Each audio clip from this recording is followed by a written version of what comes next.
Hello friends, welcome to IAS PCS केंद्र। Friends, इस video में हम भूगोल के अंतर्गत भारत के भूगोल को देखने वाले हैं, इंडियन जियोग्राफी को देखने वाले हैं, जिसमें इस वीडियो में हम कंप्लीट सामान्य परिचय को देखेंगे, कंप्लीट जनरल इंट्रोडक्शन को देखने वाले हैं। बाकी सब्जेक्ट्स के वीडियोज़ को अगर आपने नहीं देखा है तो डिस्क्रिप्शन बॉक्स में लिंक दिया हुआ है, आप जाकर उन वीडियोज़ को भी जरूर देख सकते हैं।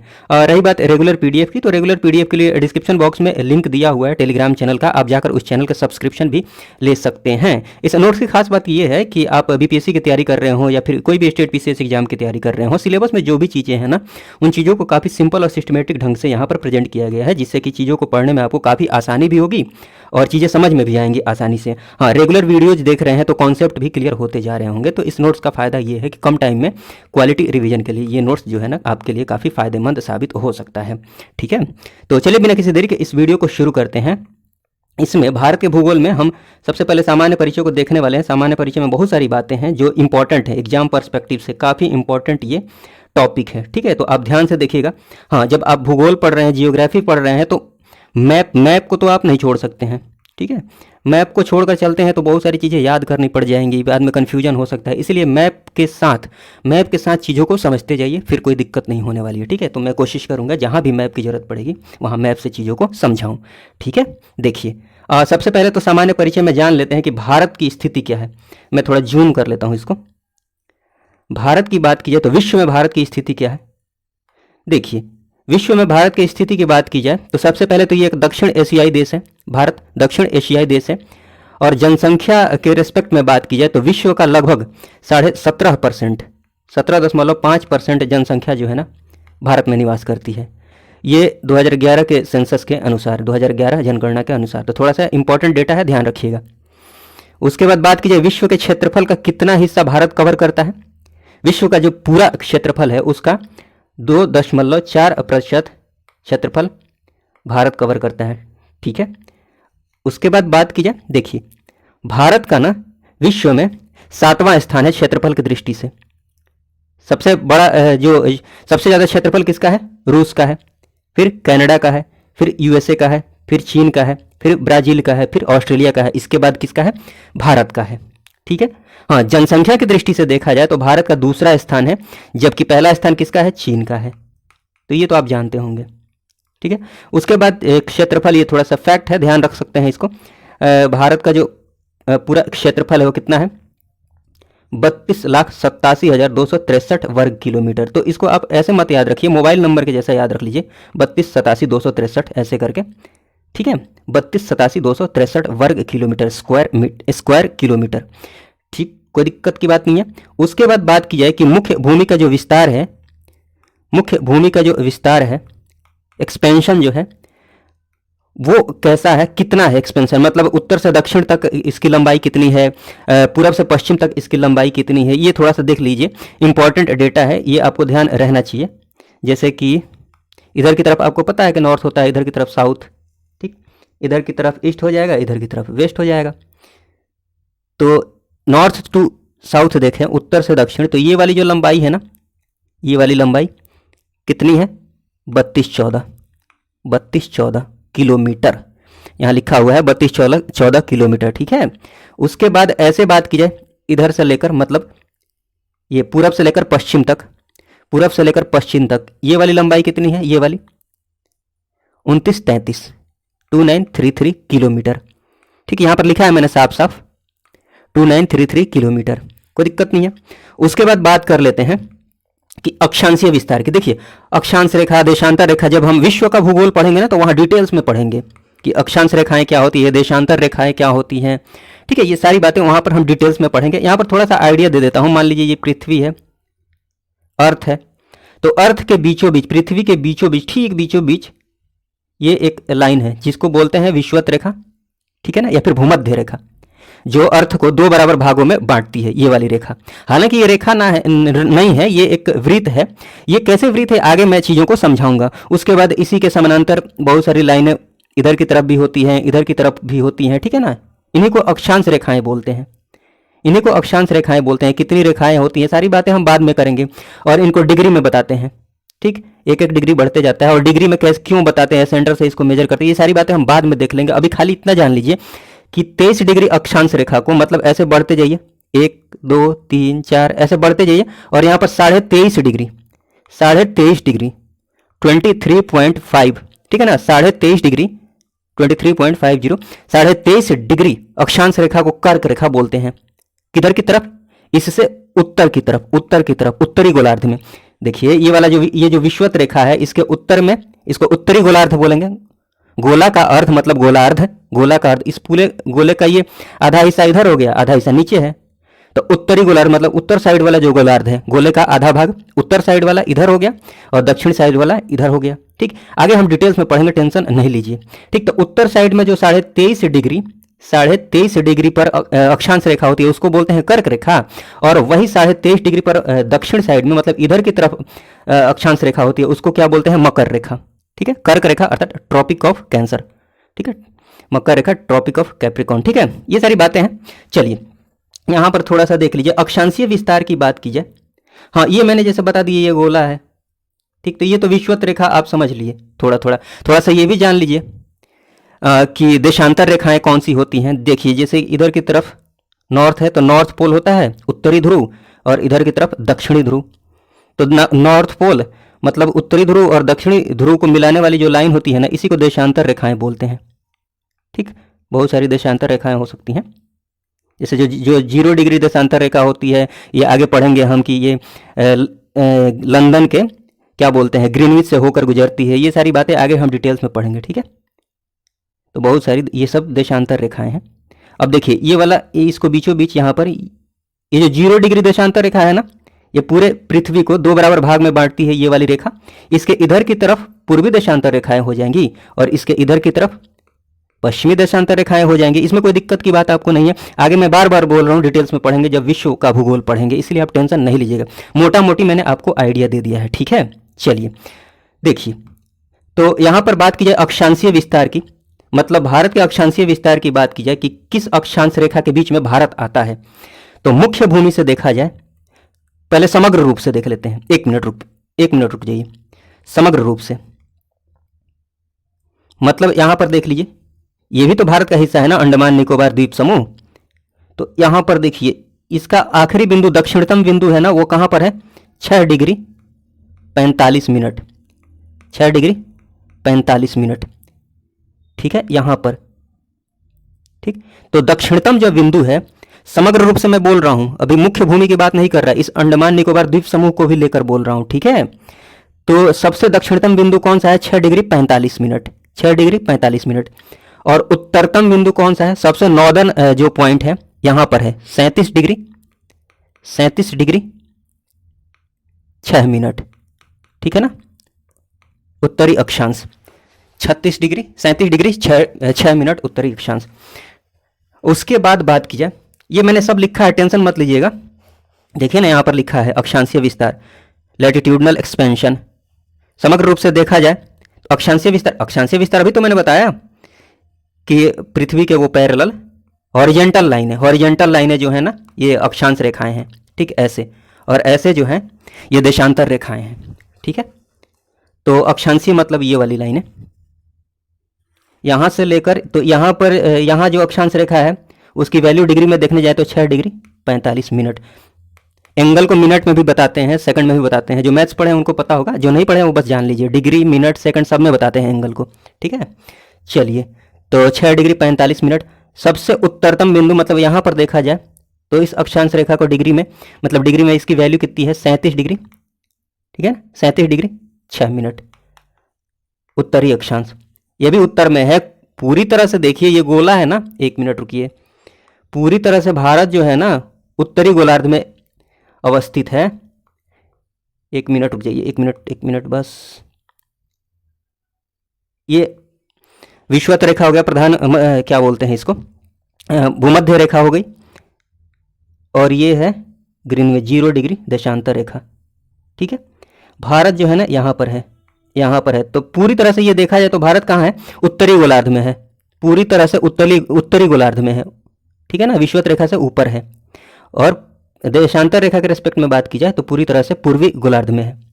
ठीक है ना, पूर्वी देशांतर मतलब जो भी रेखाएं होंगी, भारत के एक्सपेंशन जब देखने जाएंगे देशांतरीय विस्तार के रूप में, तो जो भी रेखाएं होंगी वो पूर्वी देशांतर होंगी, और अक्षांशीय विस्तार के रूप में देखेंगे तो जो भी रेखाएं होंगी वो उत्तरी अक्षांश रेखाएं होंगी। ठीक है, तो ये कन्फ्यूजन दूर हो जाना चाहिए आपको। तो देखिए दक्षिण में सबसे दक्षिणतम बिंदु जो है वो कहाँ पर है, 6 डिग्री 45 मिनट। ठीक है ना, उत्तरी अक्षांश से लेकर उत्तर में जाते हैं कहाँ तक, 37 डिग्री 6 मिनट उत्तरी अक्षांश तक। ठीक, कंफ्यूज नहीं होइएगा, मतलब ये दक्षिणतम बिंदु है, लेकिन अक्षांश रेखा के रेस्पेक्ट में बात की जाए तो इसकी वैल्यू कितनी है, 6 degree 45 minute northern side, northern मतलब उत्तरी अक्षांश रेखा। ठीक है, शॉर्टकट में मैंने लिख दिया है खाली एन। ठीक है ना, उसके बाद उत्तर में जाया जाए, भारत का जो उत्तरतम बिंदु है उसके लिए अक्षांश रेखा की बात की जाए तो उसके लिए जो अक्षांश रेखा है उसकी वैल्यू कितनी है डिग्री में, 37 डिग्री 6 मिनट उत्तरी अक्षांश। शायद आपको कन्फ्यूजन दूर हो गया होगा, अगर कोई कन्फ्यूजन हो तो। ठीक है, चलिए उसके बाद बात कर लेते हैं। तो ये तो चलिए समग्र रूप से हो गया, लेकिन मुख्य भूमि की बात की जाए, मुख्य भूमि की बात की जाए तो ये समुद्र में आ जा रहा है ना, अंडमान निकोबार द्वीप समूह। मुख्य भूमि यहाँ पर है। मुख्य भूमि का उत्तरी बिंदु, मुख्य भूमि का जो दक्षिणी बिंदु है भारत का, सबसे दक्षिणी बिंदु वो कहाँ पर है, 8 डिग्री 4 मिनट पर, 8 डिग्री 4 मिनट, ये वाली रेखा। ठीक है, 8 डिग्री 4 मिनट, 8 डिग्री 4 मिनट से लेकर ये वाला जो पॉइंट है ये तो सेम ही रह जाएगा। ठीक है ना, ये वाली जो अक्षांशीय रेखा ये तो सेम रह जाएगी उत्तर में, खाली यहीं पर आपको थोड़ा सा डिफरेंस देखना था। देशांतरीय विस्तार की बात की जाए, ठीक है, तो इधर यहाँ ये पूर्वी देशांतर रेखाएं हैं, 68 डिग्री 7 मिनट पूर्वी देशांतर, ये ईस्टर्न। ठीक है ना, पूर्वी देशांतर से लेकर यहाँ तक 97 डिग्री 97 डिग्री 25 मिनट पूर्वी देशांतर। ठीक है, यहाँ पर मैंने लिखा है, कहाँ, यहाँ पर मैंने लिखा है 68 डिग्री 7 मिनट पूर्वी देशांतर से लेकर 97 डिग्री 25 मिनट पूर्वी देशांतर। आई थिंक कन्फ्यूजन नहीं हो रहा होगा आपको। चलिए कोई कन्फ्यूजन है तो कमेंट बॉक्स में आप बता सकते हैं। ओके, और भी देखिए यहाँ पर बहुत इंपॉर्टेंट बातें हैं। बहुत इंपॉर्टेंट बातें ये हैं कि जो एक्सट्रीम पॉइंट्स है, ये तो चलिए अक्षांश रेखा देशांतर रेखा के रेस्पेक्ट में हमने बातों को देख लिया, बट जो एक्सट्रीम पॉइंट्स है, दूरस्थ बिंदु हैं भारत के, उनको देख लेते हैं। सबसे उत्तर में जो बिंदु है, उत्तरतम बिंदु है, सबसे उत्तर में है, वो कौन सा बिंदु है, यहाँ पर मैंने मैप में भी दिखा दिया है, यहाँ पर भी लिख दिया है। सबसे उत्तर में क्या है, इंदिरा कॉल है। ठीक, जो कि लद्दाख में है, सियाचिन ग्लेशियर जो है जहाँ पर, इंदिरा कॉल। तो याद रखिएगा उत्तरतम बिंदु कौन सा है, इंदिरा कॉल।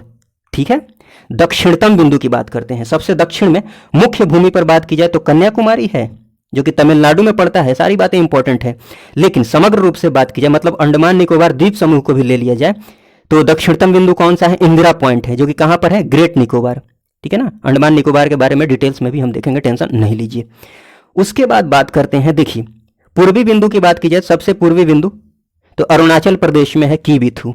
ठीक है ना, ये जगह है कीबीथू, अरुणाचल प्रदेश में कीबीथू, तो याद रखिएगा ये।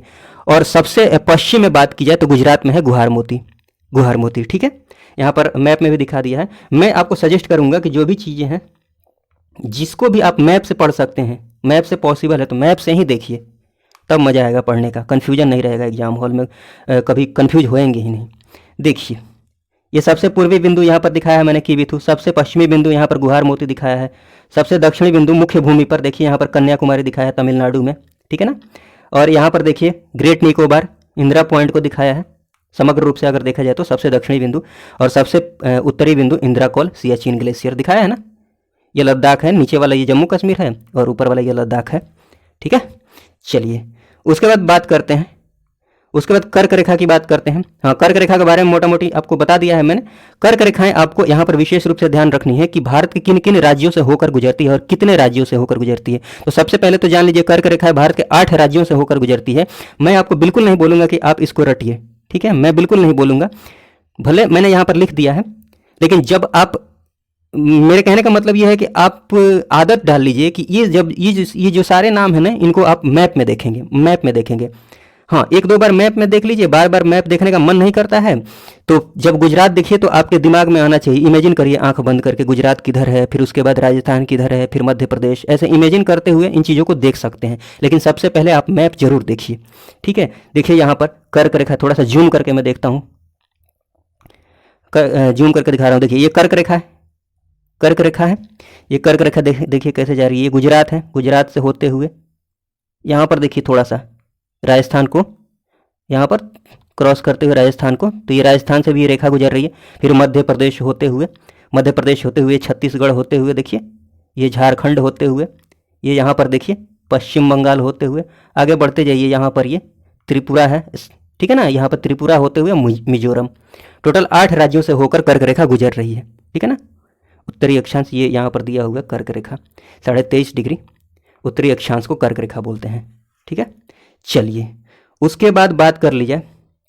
अच्छा मान लीजिए अगर कोई पूछ देता है कि मकर रेखा जो है, मकर रेखा भारत के कितने राज्यों से होकर गुजरती है, तो ये तो आपका कॉन्सेप्ट क्लियर है, तो आप आसानी से बता सकते हैं। नंबर दे दे, 1 राज्य, 2 राज्य, 4 राज्य, 5 राज्य, ठीक, 0 राज्य, तो किसी भी राज्य से होकर नहीं गुजरती है। मैं बोल तो रहा हूँ कि मकर रेखा की जब बात आ रही है तो मकर रेखा मतलब वो दक्षिण में चला गया, ठीक है ना। ये विषुवत रेखा है, मकर रेखा मतलब इधर, भारत तो इधर है ना, तो मकर रेखा भारत से होकर नहीं गुजरती है। कौन सी रेखा होकर गुजरती है? कर्क रेखा, ठीक है, आप समझ पा रहे होंगे। चलिए उसके बाद देख लेते हैं भारतीय मानक समय, इंडियन स्टैंडर्ड टाइम, ये कितने राज्यों से होकर गुजरती है।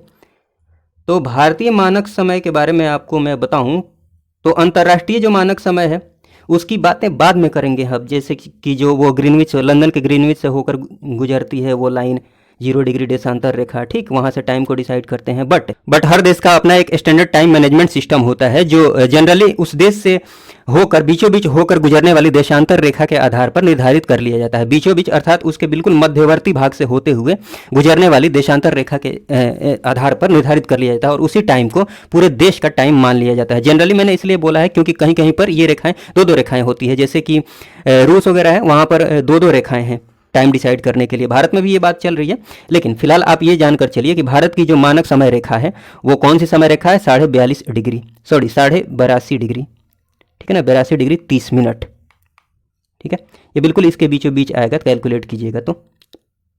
चलिए हाँ, तो ये आपको यहाँ पर ये ध्यान रखना है कि ये रेखा जो है ना भारत की जो मानक समय रेखा है, इंडियन स्टैंडर्ड टाइम मेरिडियन, ये होकर कहाँ से गुजरती है, कितने राज्यों से होकर गुजरती है। तो बेसिकली क्या है, ये तो 5 राज्यों से होकर गुजरती है। देखिए 5 राज्य कौन कौन सी, एक तो उत्तर प्रदेश हो गया, उत्तर प्रदेश के नैनी से, नैनी कहाँ पर है, इलाहाबाद प्रयागराज में है, ठीक है, ये इंपॉर्टेंट नाम है इसलिए इसको जरूर ध्यान में रखिएगा। तो ये भारतीय मानक समय रेखा जो है ये कहाँ से होकर गुजरती है, उत्तर प्रदेश से। फिर यहाँ पर देखिए ये मध्य प्रदेश है ना, मध्य प्रदेश को ये वाली रेखा यहाँ से होकर गुजरती है। मतलब ध्यान दीजिएगा, ऐसा नहीं है कि ध्यान ही नहीं दीजिएगा कि मध्य प्रदेश से होकर नहीं गुजर रही है। ध्यान से देखिए यहाँ पर ये जो रेखा है ना ये मध्य प्रदेश से भी होकर गुजर रही है, ठीक है। उसके बाद छत्तीसगढ़ से तो दिख ही रहा है। फिर यहाँ नीचे आइए, ये उड़ीसा से भी होकर गुजर रही है और थोड़ा नीचे आइए आंध्र प्रदेश से भी होकर गुजर रही है, ठीक है, आप समझ पाए होंगे। चलिए उसके बाद बात करते हैं, तो ये मैंने यहाँ पर लिख भी दिया होगा, बट मैप से भी आप जरूर देखते रहिएगा। यहाँ पर मैंने लिख दिया है भारतीय मानक समय रेखा इंडियन स्टैंडर्ड टाइम, 5 राज्यों से होकर नैनी अर्थात उत्तर प्रदेश से मध्य प्रदेश, छत्तीसगढ़, उड़ीसा, आंध्र प्रदेश, ठीक है। ये उत्तर से दक्षिण क्रम में लिखा है, कभी कभी ऐसा क्रम आ जाता है, इसीलिए आप कोशिश ये कीजिएगा कि उत्तर से दक्षिण या फिर दक्षिण से उत्तर एक क्रम में ध्यान रखिएगा। यहाँ पर भी मैंने ये लिखा था पश्चिम से पूर्व, तो क्रम में ध्यान रखेंगे तो जैसा भी क्वेश्चन है उसके अकॉर्डिंग आप आंसर दे सकते हैं, ठीक है। चलिए उसके बाद बात कर लेते हैं जो भारत की भू सीमा है, मतलब मेन लैंड बाउंड्री जो है, मेन लैंड बाउंड्री जो जमीनी सीमा है, जमीनी सीमा ये समुद्र वाला नहीं, जमीनी सीमा, इसकी कुल लंबाई कितनी है, कुल लंबाई है 15,106.7 किलोमीटर, 15,106.7 किलोमीटर, ठीक। तो थोड़ा सा ध्यान रखिएगा। तट रेखा की बात कर ली जाए, तट रेखा मतलब जो समुद्र से जो बाउंड्री मिल रही है, तट रेखा की बात कर ली जाए, इसको लेते हुए द्वीप समूहों को लेते हुए, ठीक है ना, द्वीप समूहों को लेते हुए तट रेखा की बात की जाए तो कितना है 7,516.6 किलोमीटर, थोड़ा सा ये ध्यान रखिएगा। चलिए उसके बाद देख लेते हैं पड़ोसी देशों को, देख लेते हैं कौन कौन से पड़ोसी देश हैं। तो भले मैंने यहाँ पर लिख दिया है कि पड़ोसी देश टोटल 9 हैं, ठीक है ना, टोटल 9 सीमावर्ती देश हैं, लेकिन मैं आपको बार बार बोलूँगा कि मैप देखने की आदत डालिए, मैप से इन चीज़ों को देखिए, मैप से इसको रटिए नहीं। चलिए मैं यहाँ पर देखते हैं एक एक करके, उसके बाद ये ख़त्म ही होने वाला है। नहीं कुछ इंपॉर्टेंट बातें भी है, थोड़ा सा वेट कीजिए। देखिए यहाँ पर बताना है, लेकिन पहले ये बता दूं जैसे कि कौन कौन सी रेखाएं हैं, मैकमोहन रेखा, डूरंड रेखा, रेड क्लिफ, ये सारी बातें हम देखेंगे बाद में। पहले देख लेते हैं कि कौन कौन से देश हैं। देखिए इधर की तरफ पाकिस्तान है, ठीक है। हाँ, ये बात भी आप जरूर ध्यान रखिएगा, जब आप मैप देखने जाइएगा तो ये बात आपको पता होना चाहिए कि पाकिस्तान तो ठीक है, पड़ोसी राज्य है, पड़ोसी देश है भारत का, लेकिन पाकिस्तान भारत के किस राज्य को टच करता है। देखिए यहाँ पर गुजरात को, राजस्थान को, पंजाब को, ठीक है ना, JNK को, लद्दाख को। तो ये सारी चीज़ें आपको देखनी है, ये सारी चीज़ें आपको देखनी है बिल्कुल ध्यान से, ये पूछा जाता है। अफगानिस्तान की बात की जाए तो ये किसको टच कर रहा है, लद्दाख को, यहाँ पर थोड़ा सा टच कर रहा है, ठीक है ना, यहाँ पर थोड़ा सा, मतलब सबसे कम जो स्थलीय सीमा बनाता है अफगानिस्तान ही बनाता है भारत के साथ, 106 किलोमीटर का, 106 किलोमीटर का। तो ये भी इंपॉर्टेंट है, मैंने लिखा है, आप ध्यान रख सकते हैं। तो अफगानिस्तान पाकिस्तान को देख लिया, इधर की तरफ देख लीजिए चीन है। चीन किसको किसको, चीन किसके किसके साथ बाउंड्री बना रहा है। अगर राज्यों की बात की जाए, भारत के किन किन राज्यों को टच कर रहा है चीन, देखिए लद्दाख है, हिमाचल प्रदेश है, उत्तराखंड है, इधर की तरफ देख लीजिए सिक्किम है, अरुणाचल प्रदेश है, ठीक। तो ये सारे नाम आप ध्यान रखिएगा, बार बार इन चीज़ों को देखिएगा, मैं आपको बार बार बोलूँगा, ठीक। लेकिन मैप से इसको रटने का प्रयास नहीं कीजिएगा, मैप से इन चीज़ों को देखिएगा। चलिए सिक्किम को देख लिया, उसके बाद भूटान की बात करते हैं। तो भूटान भी भारत का पड़ोसी देश है।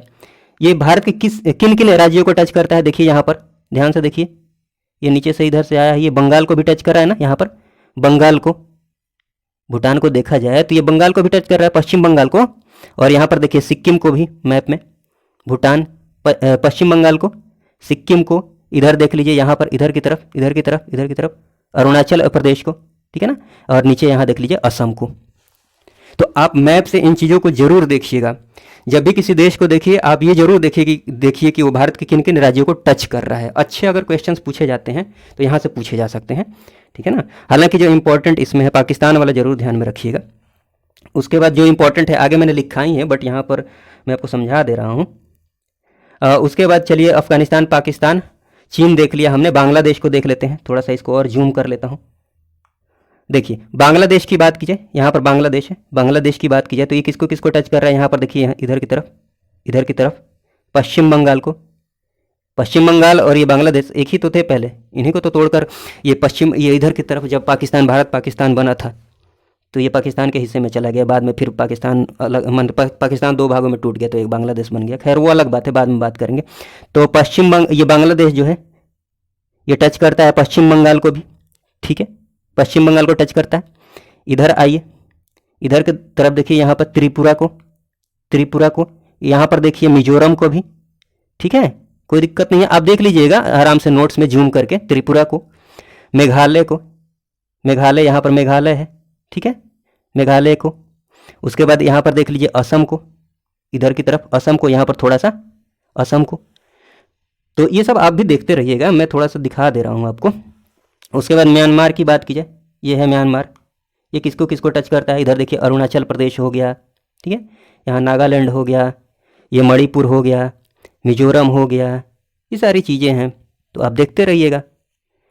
उसके बाद बात की जाए, हाँ ये बात जरूर ध्यान में रखिएगा, बांग्लादेश की जो सीमा है ना, भारत की सर्वाधिक लंबी सीमा अंतर्राष्ट्रीय सीमा है, जिसकी लंबाई कितनी है, 4096.7 किलोमीटर। ये मैंने नोट भी किया है वहाँ पर, आप टेंशन नहीं लीजिए, बट ये याद रखिएगा, 4096.7 किलोमीटर। ओके, ठीक है। उसके बाद हम बात कर लेते हैं, तो सारी चीज़ें हमने देख ही ली, जो स्थलीय सीमा बनाने वाले देश हैं उनको तो देख लिया, आई थिंक सब देख लिया, ठीक है, कुछ छूट तो नहीं रहा है। नेपाल एक छूट रहा है, नेपाल को देख लेते हैं, नेपाल छूट रहा है। नेपाल की बात कर ली जाए तो देखिए ये इंपॉर्टेंट है, ये नाम भी ध्यान रख सकते हैं। नेपाल भारत के किन किन राज्यों से सीमा बनाता है, उत्तराखंड, इधर देख लीजिए उत्तराखंड से, यहाँ देखिए उत्तर प्रदेश से, यहाँ देखिए बिहार से, फिर ये देखिए ये पश्चिम बंगाल जो इधर आ रहा है ना, ये पश्चिम बंगाल इधर आ रहा है यहाँ पर, तो देखिए पश्चिम बंगाल से भी बना रहा है, और सिक्किम से तो बना ही रहा है। ये सारी बातें हैं, तो आप जूम करके ये देखते रहिएगा, या फिर आपके घर में मैप है, आपके पास मैप है तो उसमें देखते रहिएगा इन चीज़ों को, ठीक है ना। उसके बाद एक दो पड़ोसी देश और हैं, जैसे मालदीव है, श्रीलंका है, लेकिन ये स्थलीय सीमा नहीं बनाते हैं, समुद्री सीमा है इनके साथ, ठीक है, स्थलीय सीमा नहीं बनाते हैं। ये इंपॉर्टेंट है, थोड़ा सा ध्यान रखिएगा कि स्थलीय सीमा कौन कौन सा नहीं बनाते हैं। यहाँ पर मैंने लिख भी दिया है, यहाँ पर मैंने लिख भी दिया है, देखिए यहाँ पर सारे नाम मैंने लिख दिए हैं। निकटतम पड़ोसी देश कुल 9 हैं। ये सब पढ़ लीजिएगा, मैंने आपको बता ही दिया। नोट करके ये ध्यान रख सकते हैं कि स्थलीय सीमा कौन कौन से देश नहीं बनाते हैं, मालदीव और श्रीलंका।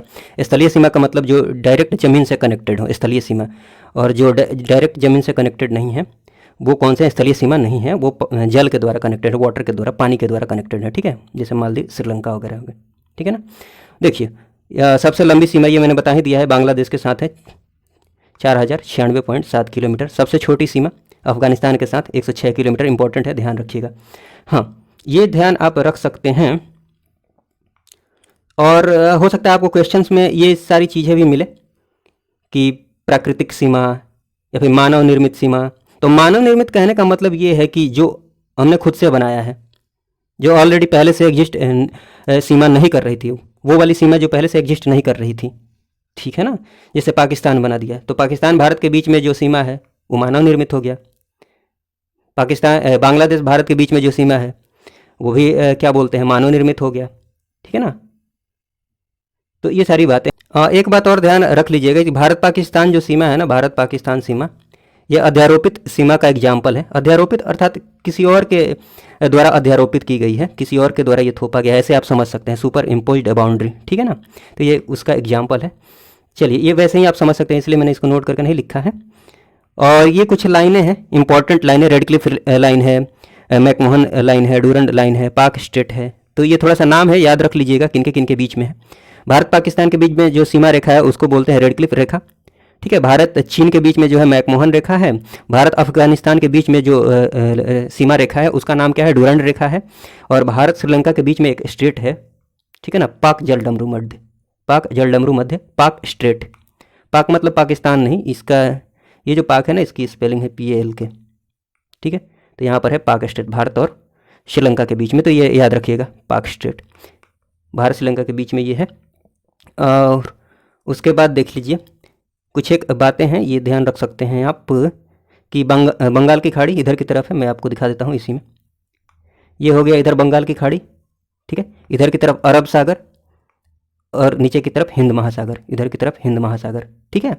तो देखिए, बंगाल की खाड़ी, बंगाल की खाड़ी, अरब सागर, अरब सागर, हिंद महासागर, हिंद महासागर, ठीक है ना। इनका मिलान बिंदु जो है भारत के रेस्पेक्ट में देखा जाए, मतलब भारत के भूमि पर देखा जाए, भारत में देखा जाए, इनका जो मिलान बिंदु है वो कहाँ पर है, यहाँ पर है, यहाँ पर। कहाँ पर, कन्याकुमारी, तमिलनाडु में कन्याकुमारी, ठीक। तो ये नाम ध्यान रखिएगा, कन्याकुमारी में है मिलान बिंदु इनका, बंगाल की खाड़ी, अरब सागर तथा हिंद महासागर का, ठीक है। चलिए, 3 तरफ से बांग्लादेश से घिरा हुआ एक राज्य है, उसका नाम है त्रिपुरा। तो ये ट्रिक से वैसे भी आप याद रख सकते हैं, लेकिन यहाँ देख लीजिए, ये बांग्लादेश है, ये त्रिपुरा है। इधर देखिए, ये पूरब से भी घिरा हुआ है, सॉरी पश्चिम से भी घिरा हुआ है, नीचे देख लीजिए दक्षिण से भी, और इधर से देख लीजिए, इधर पूरब से भी, ठीक है। ध्यान से देखिएगा तो आपको पता चल जाएगा। लेकिन ऐसे नाम में भी दिख रहा है, 3 तरफ से, 3 से त्रिपुरा। तो ट्रिक से याद रख सकते हैं, 3 त्रिपुरा, ठीक है। अब भारत में गाँव की जो संख्या है, जनगणना 2011 के अनुसार, सेंसस 2011 के अनुसार कितने गाँव हैं, 6,40,932 गाँव। तो ये थोड़ा सा ध्यान रख सकते हैं। तो चलिए फ्रेंड्स, इस वीडियो को देखने के लिए आपका बहुत बहुत धन्यवाद। जय हिंद, जय भारत।